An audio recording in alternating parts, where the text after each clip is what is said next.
بھلا جب ہم مر گئے اور مٹی اور ہڈیاں ہو گئے تو کیا پھر اٹھائے جائیں گے؟ اور کیا ہمارے باپ دادا بھی جو پہلے ہو گزرے ہیں؟ کہہ دو کہ ہاں اور تم لوگ ذلیل ہوگے۔ بس وہ تو ایک زور کی آواز ہوگی اور یہ اسی وقت دیکھنے لگیں گے اور کہیں گے ہائے کم بختی ہماری، یہی جزا کا دن ہے۔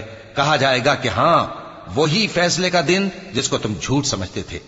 فرشتوں کو حکم ہوگا جو لوگ ظلم کرتے تھے ان کو اور ان کے ہم جنسوں کو اور جن کو وہ پوجا کرتے تھے سب کو جمع کر لو، یعنی جن کو اللہ کے سوا پوجا کرتے تھے، پھر ان کو جہنم کے رستے پر چلا دو اور ان کو ٹھہرائے رکھو کہ ان سے کچھ پوچھنا ہے۔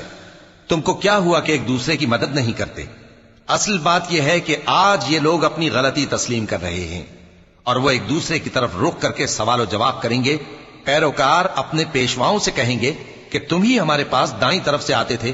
وہ کہیں گے نہیں، بلکہ تم ہی ایمان لانے والے نہ تھے اور ہمارا تم پر کچھ زور نہ تھا، بلکہ تم ہی سرکش لوگ تھے۔ سو ہمارے بارے میں ہمارے پروردگار کی بات پوری ہو گئی کہ اب ہم عذاب کے مزے چکھیں گے۔